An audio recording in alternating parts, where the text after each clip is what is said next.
ಇನ್ನು ಜ್ಞಾನವಾಪಿ ಮಸೀದಿಯಲ್ಲಿನ ಪೂಜೆ ವಿಚಾರವಾಗಿ ಹಿಂದೂ ಪರ ಅರ್ಜಿದಾರರಿಗೆ ದೊಡ್ಡ ಜಯ ಸಿಕ್ಕಿದೆ. ಯಾಕೆ ಅಂತ ಅಂದ್ರೆ 31 ವರ್ಷಗಳ ಬಳಿಕ ಮಸೀದಿಯ ನೆಲಮಾಳಿಗೆಯಲ್ಲಿ ಪೂಜೆ ಸಲ್ಲಿಸೋದಕ್ಕೆ ವಾರಣಾಸಿಯ ಜಿಲ್ಲಾ ನ್ಯಾಯಾಲಯ ಅನುಮತಿಯನ್ನ ಕೊಟ್ಟಿದೆ.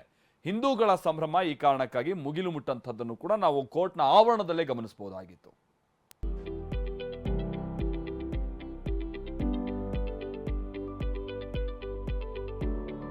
हिंदू समाज की पूजा पाठ रोकी थी, आज कोर्ट ने उसको अपनी कलम से रेक्टिफाई किया है और वहां पे पूजा पाठ के आदेश दिए।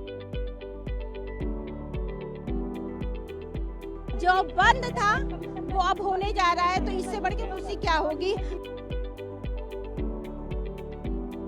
ಸತ್ಯಕ್ಕೆ ಯಾವತ್ತೂ ಜಯನರಿ, ಸತ್ಯ ಯಾವತ್ತೂ ಸೋಲಕ್ಕೆ ಸಾಧ್ಯನೇ ಇಲ್ಲ.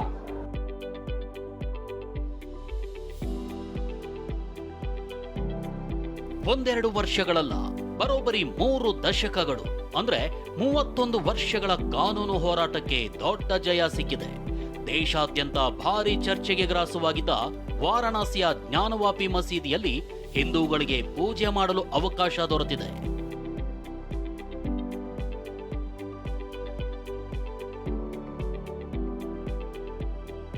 ಮೂರು ದಶಕಗಳ ಬಳಿಕ ಜ್ಞಾನವಾಪಿ ಮಸೀದಿಯಲ್ಲಿ ಹಿಂದೂಗಳಿಗೆ ದೊಡ್ಡ ಜಯ. ಹಿಂದೂಗಳಿಗೆ ಮಸೀದಿಯ ನೆಲಮಾಳಿಗೆಯಲ್ಲಿ ಪೂಜೆಗೆ ಅವಕಾಶ. ಅಯೋಧ್ಯೆ ರಾಮ ಮಂದಿರ ಉದ್ಘಾಟನೆಯಾಗಿ 10 ದಿನವೂ ಕಳೆದಿಲ್ಲ.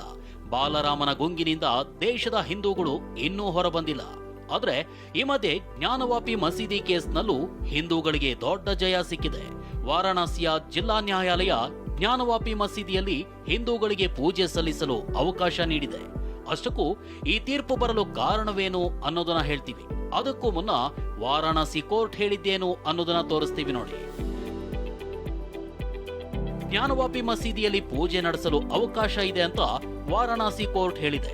ಹಿಂದೂಗಳಿಗೆ ವ್ಯಾಸರ ನೆಲಮಾಳಿಗೆ ಅಂತಾನೆ ಕರೆಯಲಾಗುವ ನೆಲಮಾಳಿಗೆಯಲ್ಲಿ ಪೂಜೆ ಮಾಡುವ ಹಕ್ಕಿದೆ. ಹೀಗಾಗಿ ಸೀಲ್ ಮಾಡಿರುವ ಮಸೀದಿಯ ನೆಲಮಾಳಿಗೆಯಲ್ಲಿ ಪೂಜೆಗೆ ಅವಕಾಶ ನೀಡಬೇಕು. 1 ವಾರದಲ್ಲಿ ಹಿಂದೂಗಳ ಪೂಜೆಗೆ ಅವಕಾಶ ಮಾಡಿಕೊಡಬೇಕು ಅಂತ ವಾರಣಾಸಿ ಕೋರ್ಟ್ ತಿಳಿಸಿದೆ.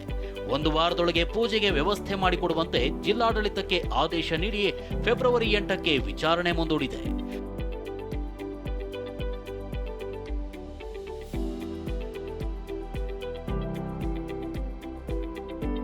ಕೆಲ ದಿನಗಳ ಹಿಂದಷ್ಟೇ ಜ್ಞಾನವಾಪಿ ಮಸೀದಿಯ ಬಗ್ಗೆ ಎಎಸ್ಐ ಸರ್ವೆ ವರದಿ ಬಹಿರಂಗವಾಗಿತ್ತು. ಮಸೀದಿಯಲ್ಲಿ ಹಿಂದೂ ದೇವರುಗಳ ಕುರುಹುಗಳಿರೋದು ಪತ್ತೆಯಾಗಿತ್ತು. ಕೆಲ ದೇವತೆಗಳ ಮೂರ್ತಿಗಳನ್ನ ವಿರೂಪಗೊಳಿಸಲಾಗಿದೆ. ಕೆಲವನ್ನ ಗೋಡೆಯಲ್ಲಿ ಗಾರೆ ಸಮೇತ ಮುಚ್ಚಲಾಗಿದೆ. ಪಕ್ಷಿಗಳು, ಪ್ರಾಣಿಗಳ ಪ್ರತಿಕೃತಿಗಳು, 34 ಶಿಲಾಶಾಸನಗಳು ಪತ್ತೆಯಾಗಿದ್ವು. ವಿಶೇಷವಾಗಿ ಕನ್ನಡ ಭಾಷೆಯಲ್ಲೇ ಇರುವ ಬರಹಗಳು ಪತ್ತೆಯಾಗಿದ್ವು. ಈ ಬಗ್ಗೆ ಪುರಾತತ್ವ ಇಲಾಖೆ ವರದಿಯಲ್ಲಿ ಉಲ್ಲೇಖಿಸಿತ್ತು. ಈ ವರದಿ ಬಹಿರಂಗವಾದ ಬೆನ್ನಲ್ಲೇ ಹಿಂದೂಗಳು ಮಸೀದಿಯಲ್ಲಿ ಪೂಜೆಗಾಗಿ ಅರ್ಜಿ ಸಲ್ಲಿಸಿದ್ರು.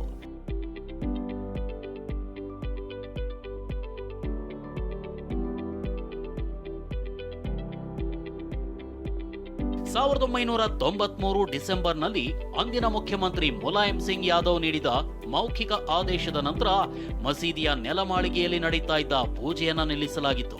ಹಾಗೇನೆ ನೆಲಮಾಳಿಗೆಯನ್ನ ಸೀಲ್ ಮಾಡಲಾಗಿತ್ತು. ಇದನ್ನ ಪ್ರಶ್ನಿಸಿ ಅರ್ಚಕರು ಮತ್ತು ಹಿಂದೂ ಸಂಘಟನೆಗಳು ನ್ಯಾಯಾಲಯದ ಮೊರೆ ಹೋಗಿದ್ವು. ಇದೀಗ ಜಿಲ್ಲಾ ನ್ಯಾಯಾಲಯ 7 ದಿನಗಳಲ್ಲಿ ಪೂಜೆಗೆ ಅವಕಾಶ ನೀಡುವಂತೆ ಜಿಲ್ಲಾಡಳಿತಕ್ಕೆ ಸೂಚನೆ ಕೊಟ್ಟಿದೆ.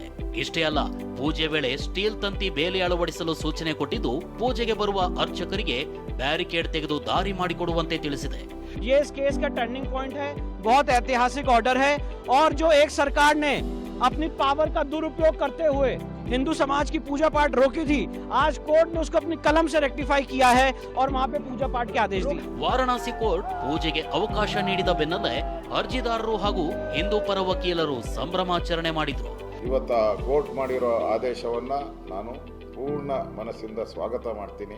ನಾನು ಮುಸಲ್ಮಾನ್ ಬಂಧುಗಳಲ್ಲಿ ವಿನಂತಿ ಮಾಡ್ತೀನಿ, ನಾವೆಲ್ಲ ಒಂದೇ ತಾಯಿ ಮಕ್ಕಳಂತೆ ಇಲ್ಲಿ ಬದುಕಬೇಕು.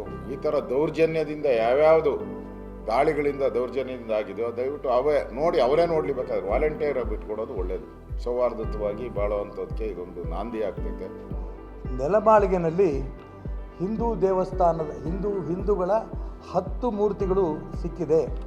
ಅಲ್ಲಿ ಇವತ್ತಿನಿಂದ 7 ದಿನದಲ್ಲಿ ಪೂಜೆ ಮಾಡೋದಕ್ಕೆ ಅವಕಾಶ ಕೊಡಬೇಕು ಅನ್ನೋಂಥ ಒಂದು ಆದೇಶ ಇವತ್ತು ಕೊಟ್ಟಿರೋದು ಇಡೀ ಹಿಂದೂ ಸಮಾಜದ ಎಲ್ಲ ಹಿಂದೂಗಳಿಗೂ ಕೂಡ ಒಂದು ರೀತಿ ಸಂತೋಷದ ವಿಚಾರ ಇವತ್ತು. ಸತ್ಯಕ್ಕೆ ಯಾವತ್ತೂ ಜಯನೇ ರೀ. ಸತ್ಯ ಯಾವತ್ತೂ ಸೋಲಕ್ಕೆ ಸಾಧ್ಯನೇ ಇಲ್ಲ. ಸತ್ಯಕ್ಕೆ ಯಾವತ್ತೂ ಜಯನೇ. ಸತ್ಯ ಗೆಲ್ಲೇಬೇಕು, ಅದು ಜಗದ ನಿಯಮ. ವಾರಾಣಸಿಯ ಜಿಲ್ಲಾ ನ್ಯಾಯಾಲಯದಿಂದ ಪೂಜೆಗೆ ಅವಕಾಶ ನೀಡಿದ್ದಕ್ಕೆ ಅಂಜುಮನ್ ಇಂತೆಜಾಮಿಯಾ ಮಸೀದಿ ಸಮಿತಿ ಕೆರಳಿದೆ. ಜಿಲ್ಲಾ ಕೋರ್ಟ್ನ ಆದೇಶದ ವಿರುದ್ಧ ಹೈಕೋರ್ಟ್ ಮೊರೆ ಹೋಗ್ತೀವಿ ಅಂತ ಅಂಜುಮನ್ ಇಂತೆಜಾಮಿಯಾ ಮಸೀದಿ ಸಮಿತಿ ವಕೀಲ ಅಖ್ಲಾಕ್ ಅಹ್ಮದ್ ಹೇಳಿದ್ದಾರೆ. ಇತ ಹಿಂದೂ ಸಂಘಟನೆಗಳು ಜ್ಞಾನವಾಪಿ ಮಸೀದಿಯ ಸಂಪೂರ್ಣ ಸಂಕೀರ್ಣದಲ್ಲಿ ಸರ್ವೆ ನಡೆಸುವಂತೆ ಆದೇಶ ಕೋರಿ ಸುಪ್ರೀಂ ಕೋರ್ಟ್ನಲ್ಲಿ ಅರ್ಜಿ ಸಲ್ಲಿಸಿವೆ. Bureau report, TV9.